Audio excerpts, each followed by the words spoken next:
Greetings and welcome to episode 140 of the Words About Gamescast, the weekly video game podcast for words about games. I'm your host, Amy Alexander, and I'm joined this week by Keith Robinson. I finally learned which direction to point, so I never get confused. You are there, and you're always there. 140 episodes. We've only been doing it Discord for like 30 or something since we Yeah. abandoned Skype. All hands abandoned Skype. Oh, that was pretty much like that, if you remember. I rember when we tried to Yeah, friggin' I oh do. god. Oh my god, that was awful. So it's like you can't tell. I doubt you could tell looking at me, like my video box, but everything has gone wrong in the lead up to this podcast. My iPad isn't charged. My headphones I can't find.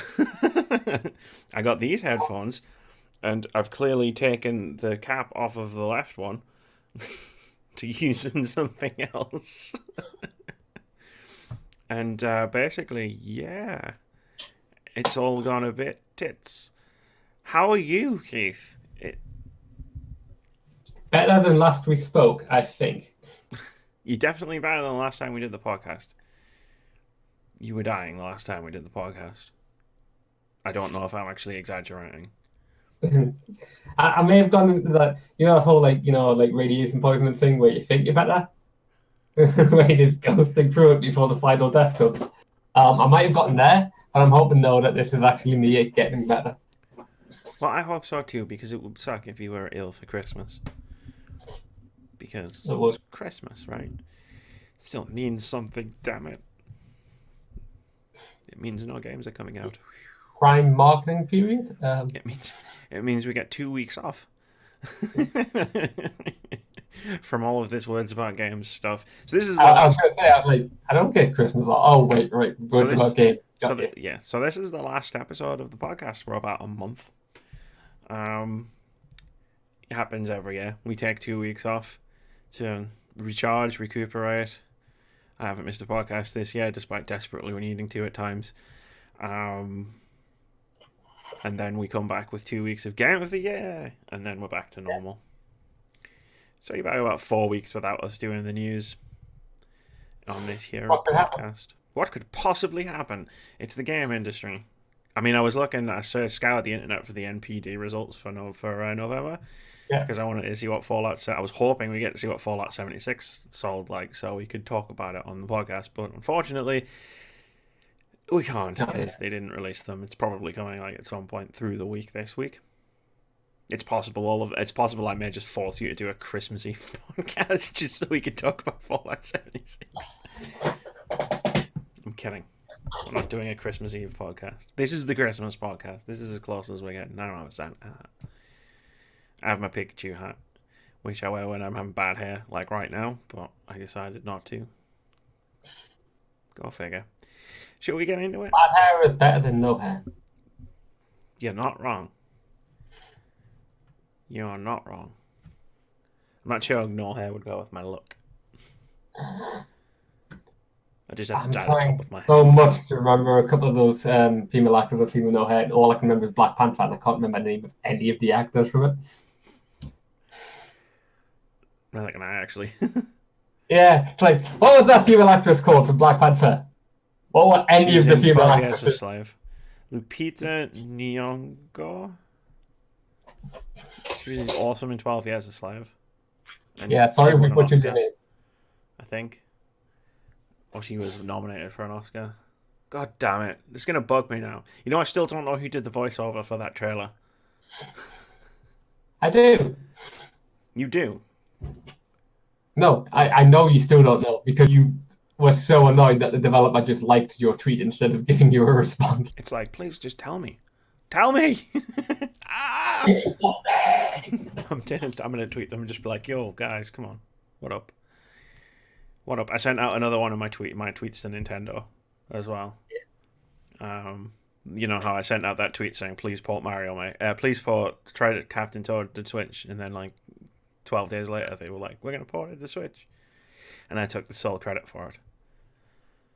I've asked them for Mario Maker. I feel confident that might pull at Nintendo will get us Mario Maker on Switch. But enough about that.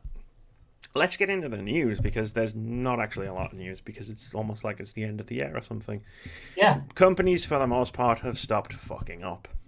Because let's be fair, that's 9 times out of 10 the only reason we actually talk about this stuff. Yeah. However, we've got a new movement in the big, because we spent about 45 out of 60 minutes last week talking about Steam and Epic. Yeah. And you'd think we'd have nothing to talk about. Yeah. Oh, but guess again. Discord's up to the ante. In the race to beat Steam, the Discord store just made a huge move. This is from Austin Goslin over at Polygon, who writes, Discord, one of the most popular voice chat and community platforms for PC gaming, only started selling games in August. The company announced Friday that it will double down on its role as a marketplace in 2019 by allowing developers of all sizes to self-publish games, while offering an aggressive 90-10 revenue split, which will give more money to developers than most other game distribution platforms currently do. According to the company's announcement of this new initiative, it all started with a question: why does it cost 30% to distribute games? After a bit of research, Discord decided that there was no reason the process should cost that much. Quote, turns out it does not cost 30% to distribute games in 2018. We discovered that we can build amazing developer tools, run them, and give developers the majority of the revenue share. End quote.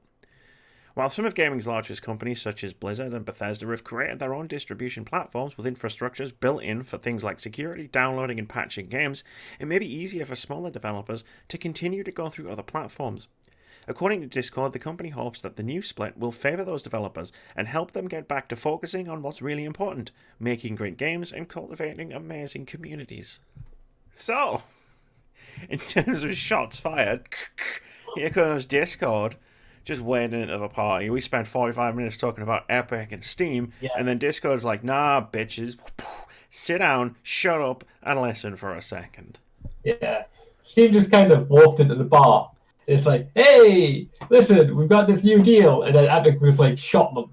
And as they're staggering out. No, like, Steam's... Don't worry, we're fine. And then just, Epic, Discord just walks past. Just casually shoots them in the leg out from under them. If I may take your bar analogy and just offer a different non-violent approach to that analogy. Steam is like the old grouchy creepy bar regular who just sort of sits at the bar and sort of in the quietly just drinks and just stares at people, and then Epic walks in.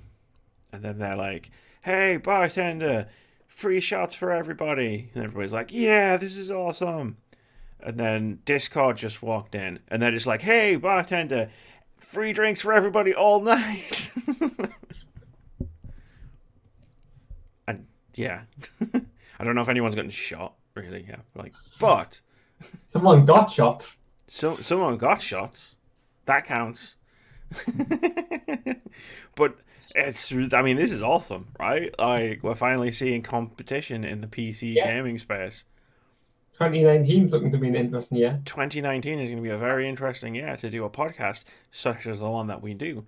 And it might be that instead of having multiple recurring news headlining news stories about loot boxes and sexism and homophobia, we might actually be talking about something pretty cool in 2019, which is, the arms race of PC gaming stores. We will put a man on the moon. One of them will promise that, right? It's entirely possible as a publicity stunt. One of them they'll start doing some crazy stuff. We will put an independent developer on the moon. Steam, in combination with Elon Musk, are going to launch an indie developer around the planet to celebrate the release of Kerbal Space Program on... I can see it as well. So there's I think we could add an Elon Musk to the equation. He didn't send a car into space. I was going to say, is he the dude who sent his car into space and live streamed it? Yeah. I mean, yeah, he is nuts. He wants having to be traveling in tubes. It would not surprise me that Like It in would be Futuro? more. It was mostly cars, to be honest. It was it was a long distance. To be honest, it's far too scientific to be working on here. Maybe one day we'll do words about science cast. Um, and it'll just be us trying to badly explain like new scientific theories. Actually, that sounds pretty good. Keith, write that down. Um, so what do we think? Like Discord's coming in. They've already said because they're saying self-publishing as well, whereas Yeah, Epic is currently doing a highly curated sort of store. It's like at the moment they're very selective about the games that they yeah, take on, and we've seen first on Discord come out with the games that they've come out with things like At Sundown, Sinner Sacrifice for Redemption, and then Epic have gone probably a bit bigger. No offense to those devs and those games, Epic have gone a bit yeah. bigger by getting things like Hades from Supergiant and Satisfactory and giving away Subnautica for free. But the other thing to mention as well about Discord is someone asked them if they would include NSFW games, which are like the porn games that you see on Steam all of the time, and the answer was no. So it's not going to be fully like Wild West style, Yeah. Of which course, is good. will it be curated to Um, prevent that from that? it'll be self-published, but I imagine they've got guidelines for like what can and can't be sold on the Discord store. Steam has that. There's still some games that are pro on Steam which do not follow those guidelines. Yeah, I was going to say Steam has guidelines, but No one they enforces them. don't actually enforce those guidelines. Like we've seen some horrendous shit pop up on Steam and stay on Steam. Because like I fully expect to see like that's one of my main problems with Steam is like it's not necessarily that they allow anything onto the platform. It's like great, you allow as much as possible onto the platform. Like people do just self-publish if they spend $100. Fantastic. That sounds actually really cool because everybody can just sell their game on Steam. But then like you get a game like that like Gay World for example that goes on Steam and it's like I would expect to see that in a self-publishing world, but I would also expect to see Steam very quickly just go no, that's not allowed. But instead, it's there, and it just continues to be there, and that's where my problem lies. Because I know Steam aren't perfect. No one's perfect. Nope. PlayStation sold us Life of Black Tiger last year. It was in the trailer ads for the store. Yeah, like even when they release, they don't put a trailer out for every game that comes out on PlayStation on the PlayStation YouTube channel. But somehow, Life of Black Tiger not only got on the store, but also got a trailer on the PlayStation YouTube channel. And basically, the resounding like consensus when that trailer got released was, did Sony lose a bet? Oh, jeez, Life of Yeah. Black Tiger. Those were the days. Uh, so, are you bothered by having potentially 3 launchers for your PC As long as games? I mean, it may clutter up your desktop, but as long as none of them start charging for having the launcher Yeah, right. or having access to the stuff on your system, that I'm fine with it being free. Yeah, I mean, I've got 4. I've got Origin still installed because I may go back to The Sims at some point. I actually probably have something like that. I've got like Origins, GOG, I've got Steam. I only ever use Steam now. I've got Discord as well, Yeah, obviously. I mean, I've got Discord obviously already. Like, that's the kind of the thing, right? It's like you can't really get mad about having Discord installed for games when it's like, well, everybody's got Discord installed these days, right? Like, we're doing this podcast on Discord. Not sponsored by We're Discord. not We have sponsored to by admit. Discord, but Discord are 100% better than Skype. Um, Thank you for yeah, that unpaid. bit of unpaid promo for you there. No, don't come and get me, FTC.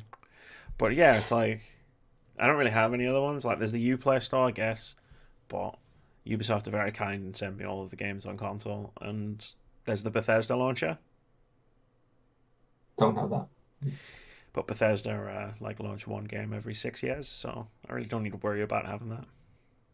And I uninstalled GOG after the whole kerfuffle not Yeah, that long ago, and have no interest in going back to it.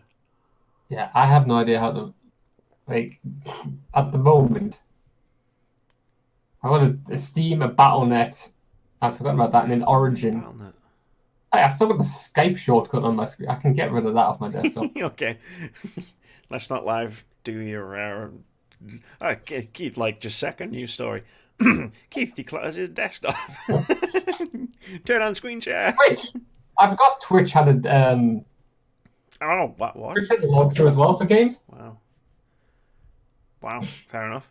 I mean, there's a lot of people probably kicking off. Like when Ashen came out, obviously it was advertised on Steam because Steam was the PC platform, and then it's come out and it's only on the Epic Games Store.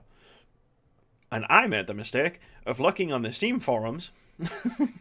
In fairness, I was looking for tips, like, because when I need game tips, like, no matter what console I go, platform I've got the game on, I got Steam discussion forums because there's usually really good walkthroughs and people asking questions. And I went on the Ashen forums on Steam, forgetting that it had been released on Steam and had only been released on Epic. There are some very vocal people on Steam who are not happy that this game did not release on Steam. And one of the primary complaints was, I don't want another launcher on my desktop. I'm like, it's not malware. It doesn't slow down my computer. Yeah. I don't really give a fuck. And if you have Discord, you can launch it from there.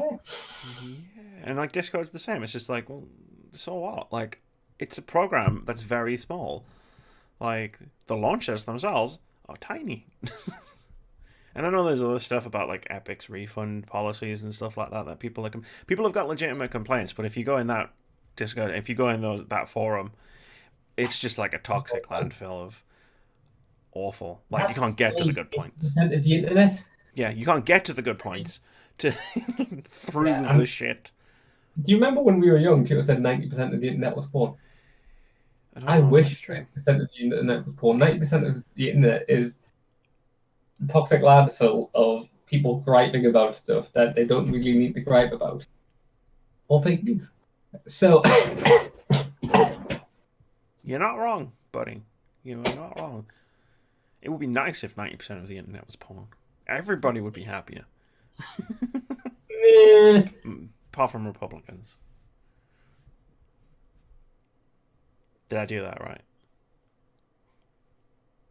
I'm not saying. I don't pay that much attention to American politics. Now that we've hit American politics, let's move on to the next news story. Blizzard abruptly kills Heroes of the Storm esports, leaving players and casters fuming. This is from Jason Schreier over at Kotaku, who writes, Blizzard announced plans to scale down Heroes of the Storm, moving its developers to other games and putting an end to its Heroes of the Storm Global Championship, which is an esports league. The news came as a shock to hundreds of Heroes of the Storm players and broadcasters, many of whom say they now find themselves out of income streams with no warning. Quote, we are troubled by the way the announcement was made, the impolitic choice to use the social media to share such a message that effectively ended the careers of hundreds of players, content creators, casters, and production crews overnight, and broke the hearts of countless fans, wrote Darry, the general manager of an esports team called Method, on his Twitter, echoing the thoughts of many other former Heroes of the Storm players and managers. As someone who's commentated Heroes of the Storm since 2015, I mostly really feel for the 200 plus pro players who have lost their jobs via a blog post today, wrote caster Wolf Schroeder on Twitter. I always loved casting Heroes, so it's tragic to see it go suddenly. Thanks for all the kind messages today, friends. Although Blizzard said in a blog post that Heroes of the Storm would continue to get regular updates, the death of Heroes' burgeoning esports league has wide-ranging consequences for those supported by it. The HGC, which launched in 2016, offered a base salary as well as prize pools to nearly 200 players. Some of those players are now fuming, in large part because of Blizzard's lack of communication. Quote, fuck you honestly, wrote former player Johan Lauber on Twitter. Working 6 hard months with new fantastic teammates for this shit. Radio silence for weeks, I sent multiple emails and all I got back was that they are working on finalising the details. And then there's a lot of very, very angry people. The reduction of Heroes of the Storm comes at the end of a year in which Blizzard has prioritised cost cutting. As reported by Kotaku last month, Blizzard has been looking to both spend less money and bolster its development teams so it can ship more games. under new Chief Financial Officer Amrita Ahuja, who recently joined from Activision, and Chief Operate. I've been watching too much Deep Space Nine. And Chief Operating Officer Armin Zerza, Blizzard has been shifting priorities, scaling down Heroes of the Storm and axing the game's esports league, as well as the collegiate league Heroes of the Dome. That's really good. Which offered scholarship money to winners, are the latest moves in this plan. So, Blizzard have cut support for a game? Well, it's cut support for the esport version of the game, and this doesn't kind of surprise me. It's not as bad as Hearthstone, but Heroes of the Storm was not the great success for MOBA that they were probably hoping for. Well, yeah, I mean, Heroes of the Storm had the unfortunate thing of following rather than leading, right? Like League and Dota were both already entrenched by the time Heroes of the Storm came along. Well, it's like you got Dota, which was a version of history lesson in MOBAs. Dota was the original Dota, which was on Valve, on Steam. Hey, was a version of like World of Warcraft 3 on a Blizzard product, and then got League of Legends and Dota 2, and it must be like, well, it was easy for us to create Heroes of the Storm. I mean, it's like based off our products and stuff. So, yeah, they came in third, and they had a relaunch last year for Heroes of the Storm, like sort of like 2.0. Not like Heroes of the Storm 2, but like a 2.0. Yeah, like yeah, No Man's Sky next. I came in, I started playing some of it. This has been casual stuff, but I know Russell started playing it for a bit as well. It was never the success that it never took away. It never got like into second place, and it never led. I mean, Riot Games has got League of Legends as like the gaming community's mindset far more than Heroes of the Storm. And stay tuned for more on Riot Games later in the show. Yes, I mean, if you say Dota to someone, they might not know what you're on about. Yeah, I guess League of Legends has that. You'll have heard of it. Mind share kind of thing with League of Legends. Whereas Dota 2 is probably the more nerdy of the two, which I don't use as a negative or a pejorative at all. Like, I'm a nerd. Look at all of this. I'm a nerd. But like, it doesn't surprise me so much because it was in third place and stuff. It surprises me that they just demolished their esports for it, because Blizzard don't do this kind of thing normally. Like, maybe scaled it back a bit. Maybe like, if revenues weren't coming in from the esports side of things, maybe like scale back the prize pool, scale back the teams, the support, don't just pull the plug entirely, because esports makes money on its own. It's not reliant necessarily on the revenue being brought in by the game itself, which is why the Overwatch League is huge, because obviously all the teams have to pay into it, and then you've got all the sponsors and all the advertisers. I don't know what's going on with Hearthstone at the moment, because Hearthstone's that's a lot of different cards, but the Overwatch League is expanding. The Overwatch League is getting bigger, but lots of games. But anyway, that's not a new story. We're talking about today. It just shocks me a bit that Blizzard did something like this in the first place. It's a big surprise, but it's only been 2 weeks since we've heard news of Blizzard employees being surprised by them basically being told to save money wherever you can, cut costs. Yeah, I suppose. I mean, I was going to ask you about that. It's like, what do you think this says in terms of what we were talking about a couple of weeks ago with the cost cutting measures and the new sort of potentially like Activision? Well, it's pretty much confirmation of the rumors, I would imagine. Yeah, that's what I feel like. You're looking for the smoke that there was something that these fires we've been hearing about. It's there. I mean, cutting this division on really short notice, and right after BlizzCon, it's been a few weeks. Like, I feel like this would make me more mad than Diablo. Yeah. Like this was worse to me. Like, even if I don't play Heroes of the Storm, which I don't, just purely because it shows it signals a change in strategy with Blizzard. Yeah. And a change in the way that they think. And the way that they do, like they were talking about, they've moved a bunch of developers away from Heroes of the Storm. It's basically going to be in what they call maintenance mode now, where there'll be a small team working on it to keep it patched, to keep bug fixes, stuff like that. But that'll probably be it. I doubt you'll be getting very many content updates, if any. We just had one at BlizzCon. You got a new character and stuff based entirely on who was the Storm Lore and stuff, not based on any of the other games. They've had like sort of stories going in it, which was new. So it kind of looked like they were expanding Heroes of the Storm, but now we're getting a reverse of that. Yeah, now they've reversed. Like a few weeks later, it's like, here's a bunch of new stuff. And now the game is dead. Yeah. Effectively. People can still play it, people will still play it, but yeah, effectively the support for the game is dead. And they're moving developers away to create other games. So it seems like the second half of what we heard about as well, where they want to pump more games out, is also true. How that fits into Blizzard's mythos of it'll be ready when it's ready, we'll see. I don't think it does, which could cause some friction. You want to be careful.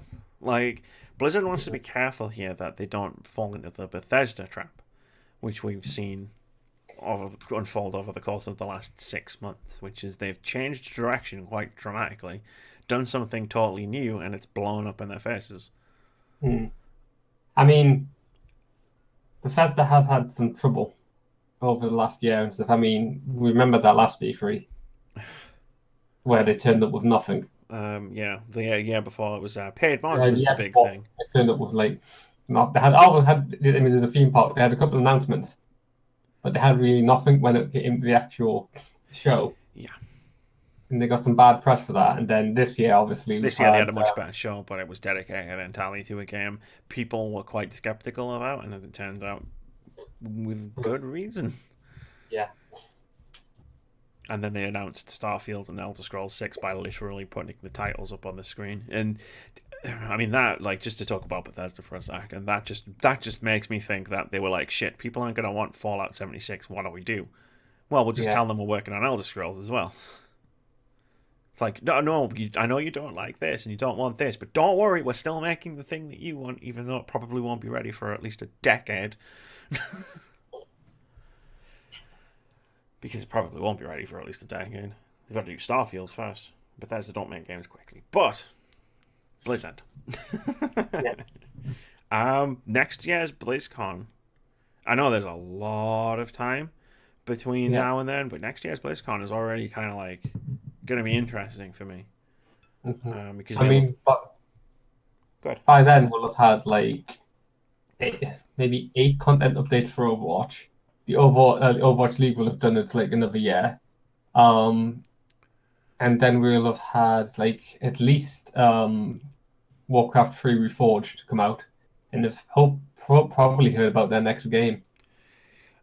We'll see. I just wonder, like, what if these changes are true? Then they'll have had about 12 months to gestate almost. I can't. Yeah. I mean, they'll definitely bring Diablo 4 to the next BlizzCon. Unless it's out, which I doubt. Unless it's out, which no, they might launch it at BlizzCon. But it's out now. And it's available now, much like every other fucking game this December. Thanks. But yeah, it'll be interesting to see BlizzCon next year and see how Blizzard does things for the next 12 months. It's going to be very interesting, I think. Let's move on. We've got a follow-up to a news story that's been trucking along for the past few months. You can tell when Keith puts the hood up, he doesn't like what's about to happen. Wake me when you need me. Top Riot executive suspended without pay following investigation of workplace misconduct. This is from Cecilia D'Anastasio over at Kotaku, who writes, earlier this week, Riot's CEO sent an email to employees describing the punishment its COO, Scott Gelb, will face after multiple employees allege that, as a comedy bit, he has repeatedly touched subordinates' balls or bum or farted in their faces. It's not funny, but it kind of makes you laugh. Several employees tell Kotaku that his punishment, 2 months of unpaid leave and training, is far from satisfactory. Then it talks about the investigation that Kotaku did, which we did cover extensively on this podcast, in which you found that Riot was a cesspool of sexism. Throughout Kotaku's interviews, one name kept cropping up: Scott Gelb, Riot Games COO, whom current and former employees allege participated in ball tapping, which is flicking or slapping testicles, farting on employees, or humping them for comedic effect. It just became so normal, said one employee who witnessed Gelb's behaviour. Another added, the ball grabbing and things like that was absolutely well known across the board. Other former employees who witnessed this believe that his style of bro comedy trickled down into the employees' lower ranks, where employees comfortably settled into a fraternity mindset that has disadvantaged women. So to say. And then there were some statements. Kotaku learned this week that Riot did in fact investigate Gelb. In an email sent on Monday to Riot employees, CEO Nicolas Laurent explained that after an investigation led by law firm Seyfarth Shaw and overseen by a special committee from its board of directors, Gelb will remain at the company. He will, however, be put on 2-month unpaid leave and receive training. Laurent explained in the email, quote, "As I have mentioned, we are committed to protecting Rioters' privacy and the integrity of the investigation process. This means that you will not hear me or any other leaders discuss individual cases. Having said that, we made a very rare exception in the case of our COO, Scott Gelb. There are factors that collectively drive this exception, because he's a big shot at Riot and because there was a huge PR shitstorm." Before detailing Gelb's punishment, Laurent said that many of the rumours circulating about Scott within the company, in the media and other channels are not true. Kotaku has not received any corrections from Riot regarding our continued reporting, and when we asked Riot specifically what claims were untrue, a representative declined to comment further. Later in the email, Laurent went on to say that there were claims made about Scott engaging in inappropriate and unprofessional behaviour, particularly during the early days of Riot, and some of those claims were in fact substantiated. The conduct alleged in these claims is not acceptable. Scott could have avoided owning his past and his consequences. He could have left Riot. Scott chose ownership and redemption. I will root for him, will support him through this journey, and will leverage him as a great leader when he returns next year. I hope you will join me. Would you like to guess how this went down?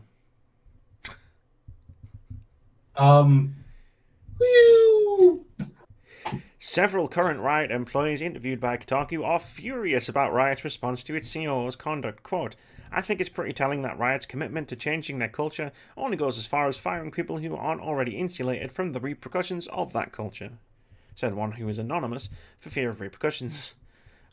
Yeah. For Riot leadership, protecting their awful friends matters more than protecting their vulnerable employees, and that isn't going to change unless the workers do something about it directly.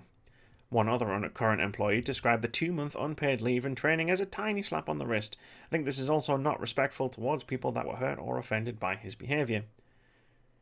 Another current employee who believes that Gelb should be demoted or outright fired told Kotaku that unpaid leave may barely feel like punishment to somebody who likely made loads of money off his early involvement in Riot. On top of that, she added, quote, "This person is in charge of a lot of people, and it's clear that he has giant lapses in judgment. I would say across the board it's pretty unsatisfying," end quote. End story. For now. Something we've been talking about for a while since Kotaku did that excellent investigative piece. A few months ago now, I think. Where they kind of blew the lid off what's been going on behind the scenes, behind the closed doors of Riot. I mean, if I did that kind of thing at any place that I've been employed at in the past, I would most certainly have been fired. Right? Yeah, I won't say if I've seen anything behavior like this sort of stuff before. I definitely don't agree that, any of that is like appropriate in the workplace. I also don't quite understand the grabbing people's genitals. I don't understand how that's considered a joke. I've actually seen this take place in the workplace as a joke, and some dudes found it very funny to flick each other in the nutsack. This is something I don't get. I've seen people who think the idea of like dry humping a colleague is considered funny. Yeah. It's not. No. Not really funny. Like, incredibly inappropriate. Like, I don't know, man. Maybe my sense of humor is just disconnected from everybody else's.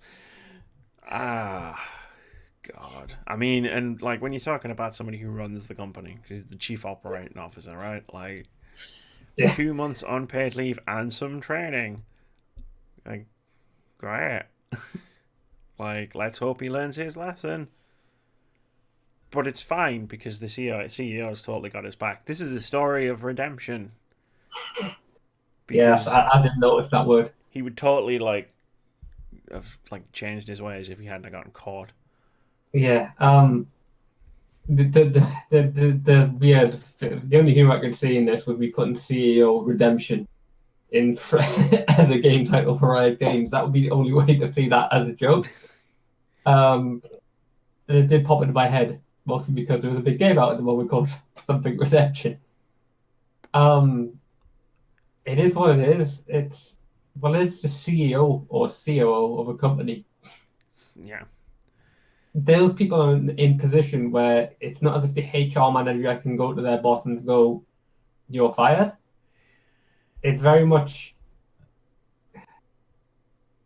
It's very much it's like his decision to step away from it as much as it is other people's decision to get rid of him, and that's the shareholders vote like do a vote Yeah, I and don't know look. if does Riot have It becomes shareholders? I don't know if Riot has shareholders. Yeah. I know this is the thing. It becomes the further up you go in the sort of the hierarchy of a business, the harder it becomes just to easily get rid of someone for bad behavior, and it becomes more complicated to talk about it. I can understand like the unnamed work, the colleagues and stuff, when they're going on. It's like this seems like totally disproportionate and it's like a slap on the wrist and stuff.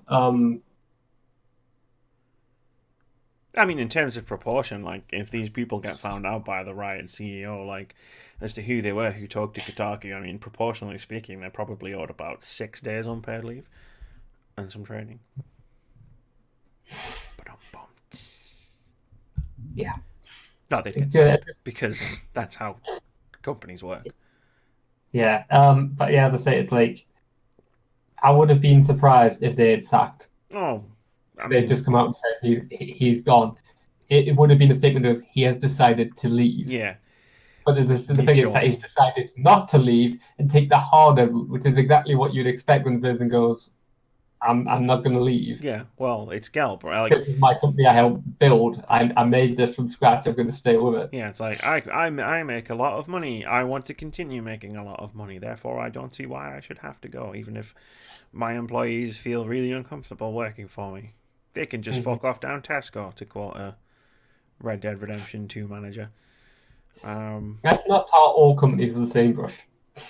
I was referring to a specific quote from a specific thing from a month ago. I'm just aware that I don't know any indication of a riot. Like people go like, no, you can just fuck off. I mean, no, they've never said that, as far as we know, right? Like that was that's why I specifically cited it as a Red Dead Redemption. That was 2. basically me just going allegedly. Allegedly. It's No, like it's a different company. Yeah, I mean, like, I'm not really going to comment on the inner workings of how a company does its own business, but I mean, like, and there's not really much I can do about this personally, apart from talk about it, because it's like, well, yeah, I don't play League of Legends, like, I don't like League of Legends, so I can't stop playing it in protest of this, but I'll keep talking about it, because it's kind of bullshit. Go figure. That's my podcast thing, do what I want. And on that note... Keith got up and left. Keith knows he has just as much power in this podcast as I do these days. Many hosts have come and many hosts have fallen by the wayside, but Keith endures. That which endures. Let's move on. This is quite funny in context. Metro Exodus comes out a little earlier than expected. This is from Emma Kent over at Eurogamer, who writes, Metro Exodus comes out a week earlier than announced on February 15th, 2019, to be precise. The shift in timing means the game no longer launches on the previously planned date of 22nd of February, which would have placed Metro in competition with BioWare's Anthem. Instead, Metro now shares the same release date as two other big games, Crackdown 3 and Far Cry New Dawn. You idiots. It's like... Are you predicting that Anthem's going to be like No. a lesser competitor than like Anthem's not going to be a Crackdown? lesser competitor. But if you remember, back at E3, right after we did E3, we had a big discussion about February 22nd, 2019. We memed I the fuck suggest out it of will it. be. And we suggested people moved. Now here's the thing. People did move. Crackdown 3 moved a week ahead and comes out on February 15th. Days Gone moved like a month into the future and it comes out in April. That only left Anthem and Metro. That was fine. Like, come on, like, just as like a general address to the Metro guys. Not everybody's going to buy Anthem.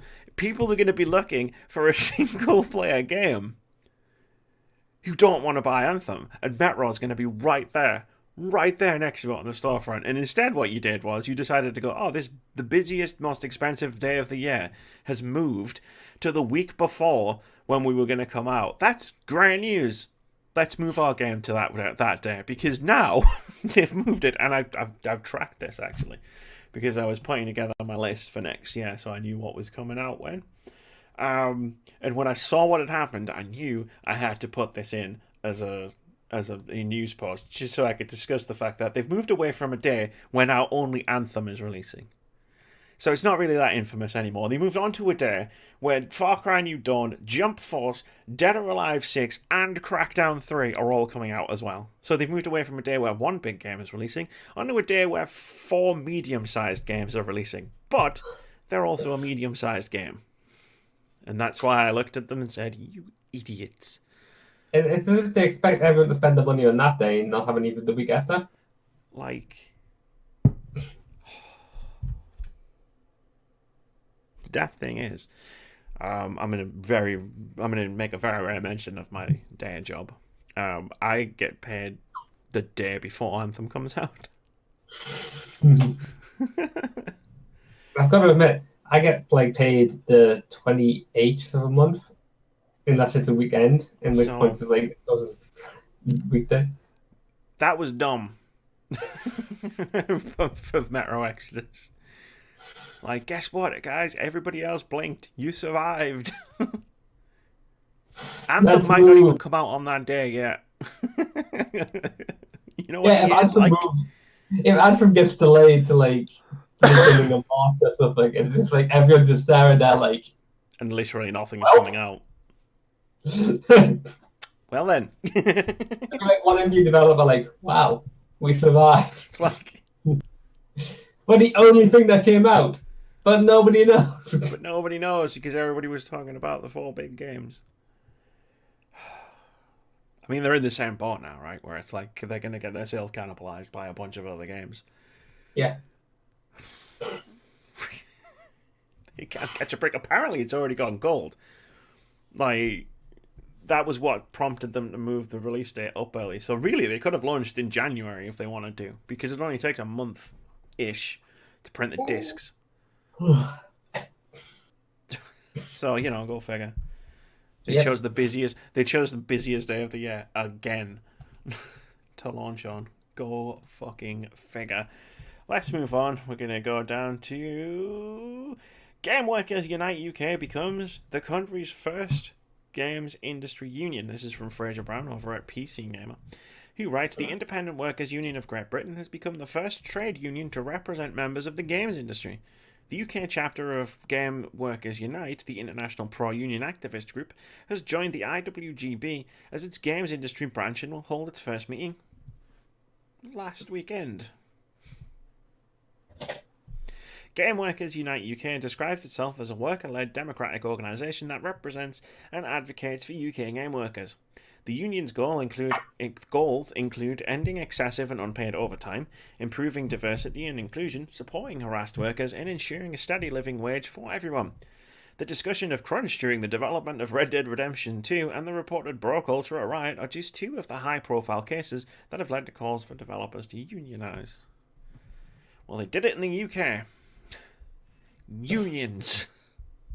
It's about time. Yeah, I mean, Yeah, I'm not going to say anything cynical about unions in the world and stuff. It's like I mean, more power to them by working as a union. we've seen the effect of game developers not having unions. Yeah, Very, very hard in the past 6 months. So it's like, yeah, I feel yeah. like this is going to make things better for the UK game developers. Mhm.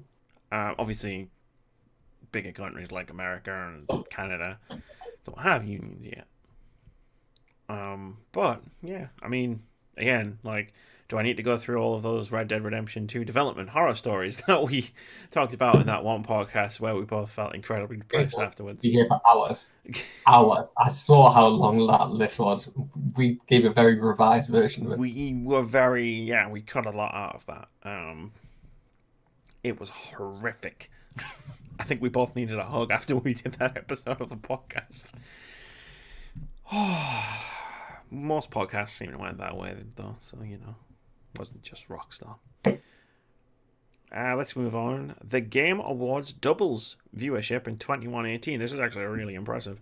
This is from Imran Khan over at Game Informer, who writes, The Game Awards has become a surprisingly big show in the years since it split from Spike TV's infamously crass version that nonetheless commanded attention due to a TV audience. In order to get big reveals, the show had to prove itself, and it had to prove itself by getting big reveals.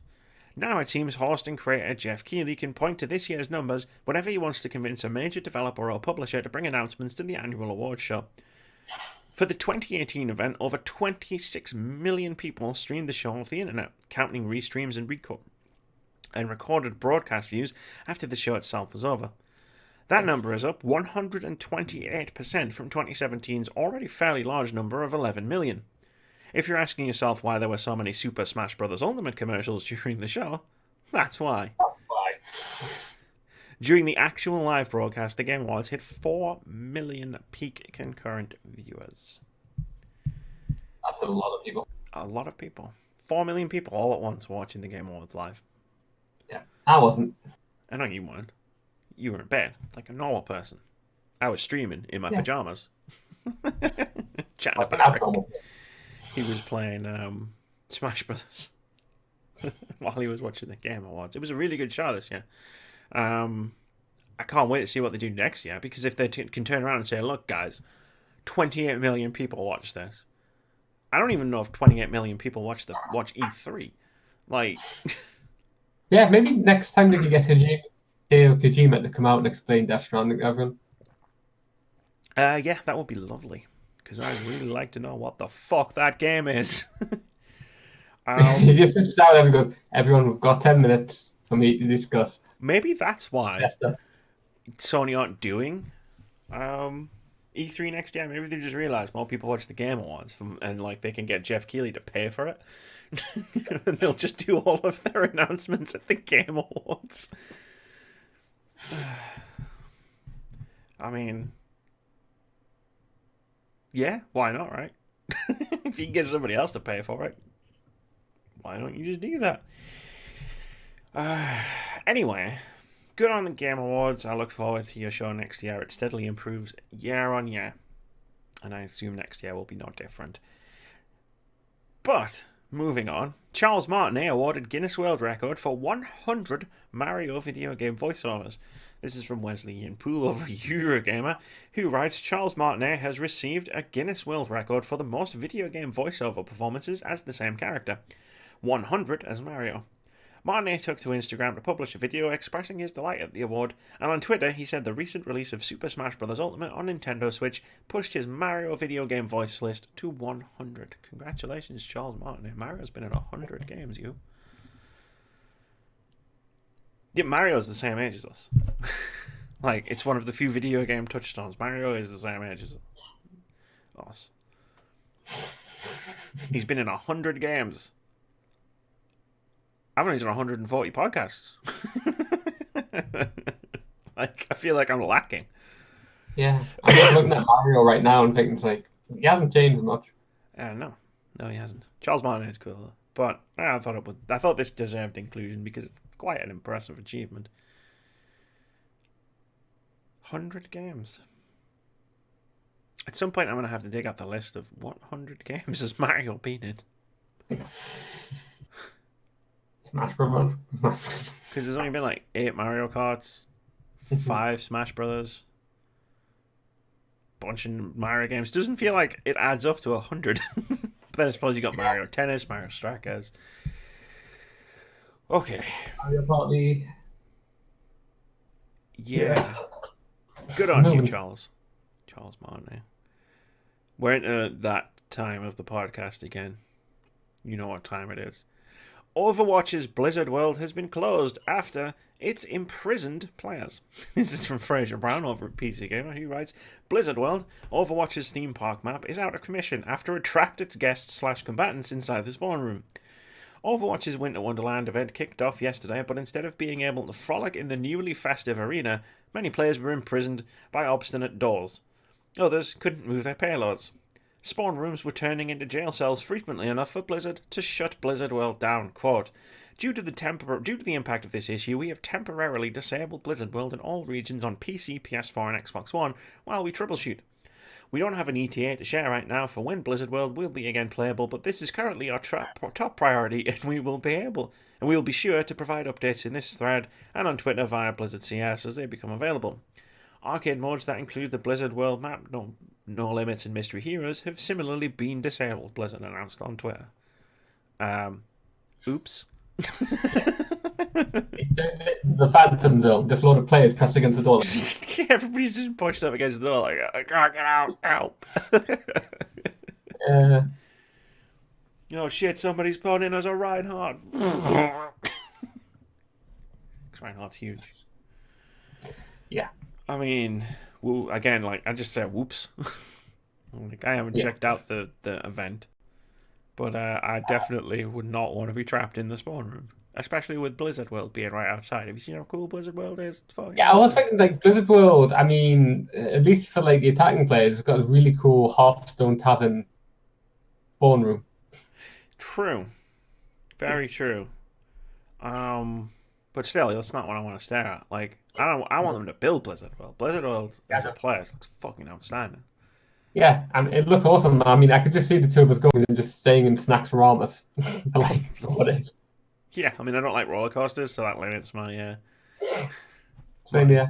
Yeah, so, but I'm sure there'd be plenty of stuff we could do and see, even if we just looked at it all and giggled at the Blizzard references, which was what we do when we play Overwatch, when we're supposed to be defending the payload, and I just go, look at that.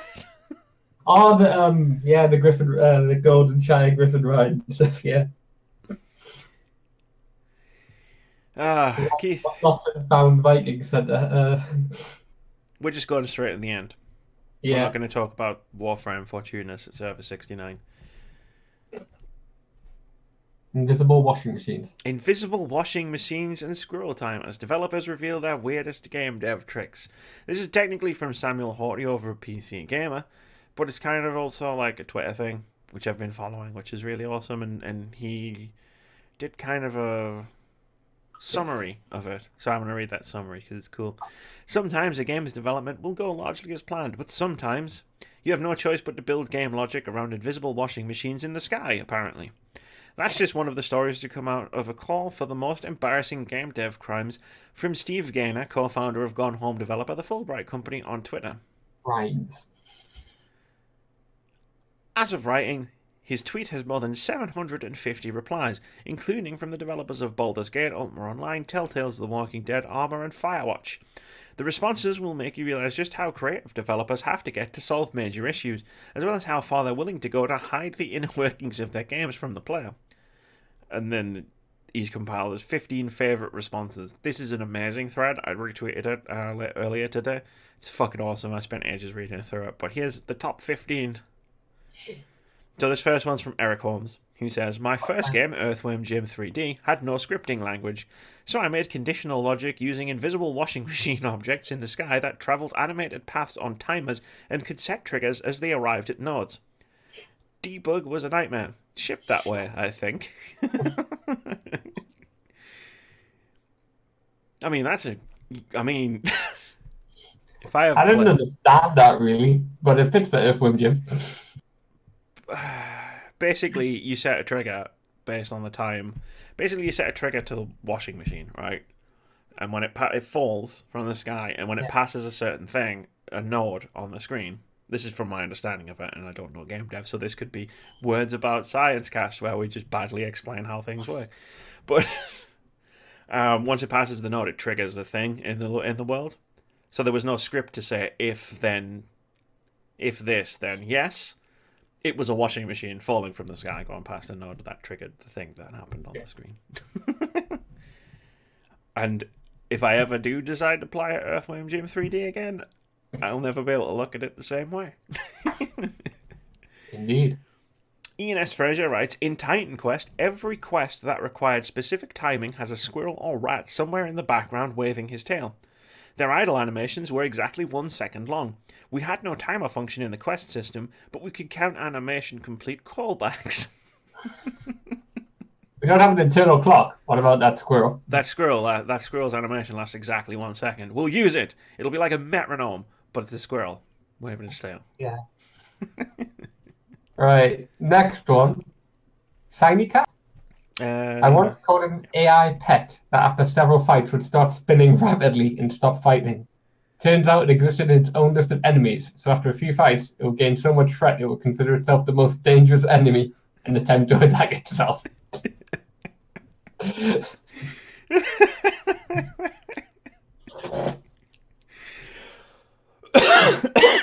And remember...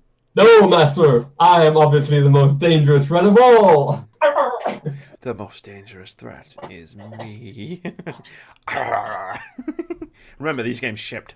That's the whole conceit that actually happened in a game that shipped. Yeah, I mean, I'm just going back with one of our D&D's role playing sessions where I decided that a robot decided that you were your own worst enemies and attempted to get rid of you. Yes, I remember that particular.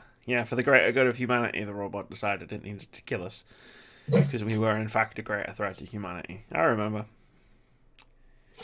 We've got the next one from Raf Costa, who says, Christmas trees in Ultima Online. We didn't have art for them, so I attached a script to a generic pine that spawned the little coloured gemstones we did have and vertically offset them.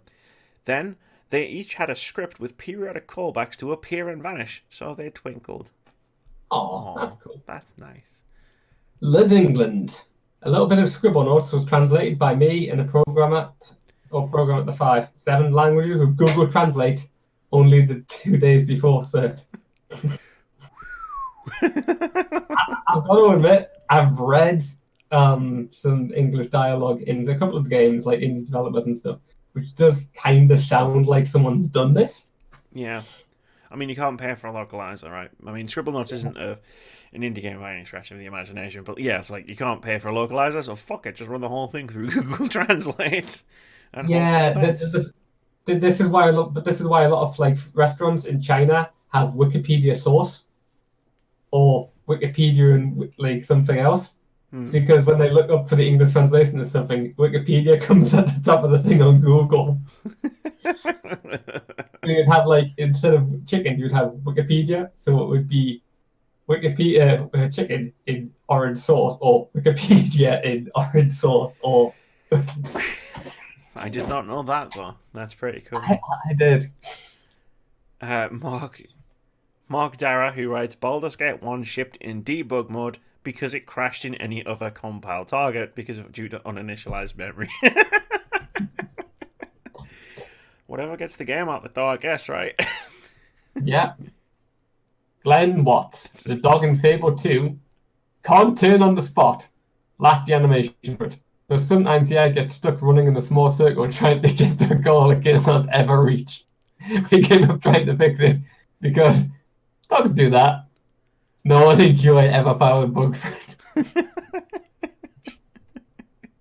I mean, it's one thing you could definitely get away with, right? Dogs do that sometimes. We're going perpetual motion machine. It's a dog. What's it doing?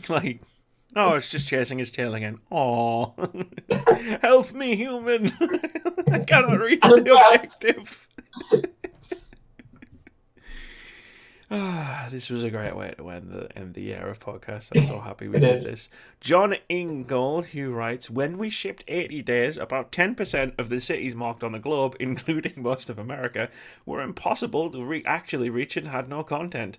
We only actually put them in as part of an update 2 years later. Well played. Megan Fox. Yeah. Megan Fox. Not that Megan Fox. Every single toggle platform and hot tin roof is a swing door rotated 90 degrees. Every single vertical lift is a standing door. Every cruncher is also a sliding door. Like, half of the game is technically a door of some kind, pretending very hard not to be a door. Games are fucking awesome, aren't they? Here's Jessica, just Jessica, who writes, to solve a late in the day issue with the road clipping through the floor compounded by an obtuse rendering approach, the car in Paratopic is actually a gun. That's something. The road clipping through the floor. The road clipped through the floor, so they made the car a gun. Emily Wow, Grace. I mean, yeah, that is how do quite you even impressive. figure? Like, my question, if like she's never gonna watch this podcast, but my question was, how the fuck did you figure out that would fix it?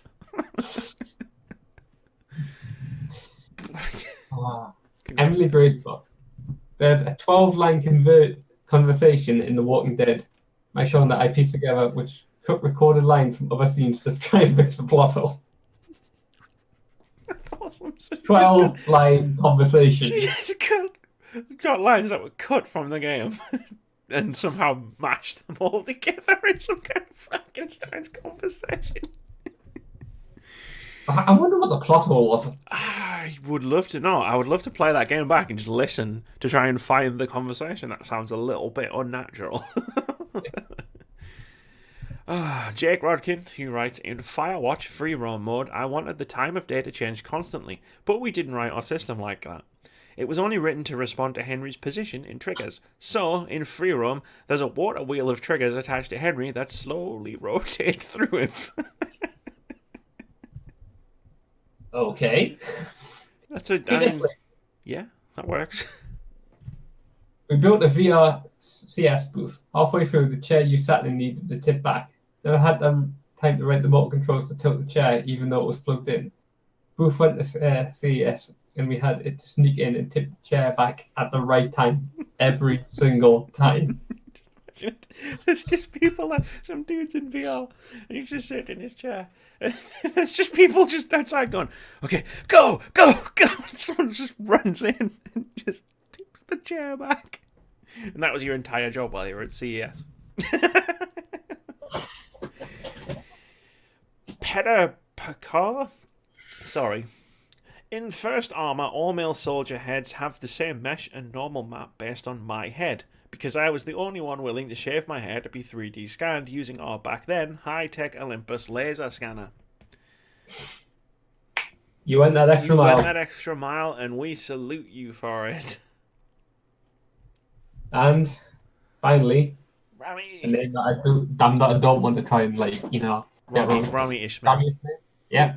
In an early Lambia game, positioning the boss unit on a roof of an awfully coded generated building was done by dropping it from above the roof at a random position and teleporting it back up if it fell below the roof. If you went fast and got lucky, you could catch it falling. You could catch it falling. So I guess. So wait. So it randomly dropped it. So if it missed the roof, it just re-teleported again. Damn. Yeah. Video games are awesome. It's like you go to the boss encounter and you end up just doing like this like damsel in distress like super hell catch. That's what I'm imagining. Yeah. I got you. Wait, I hate you. We're trying to fight. What's happening? And then the whole course of the game was completely different. Yeah, I just have some vision of Bowser just being caught by Mario. Yeah.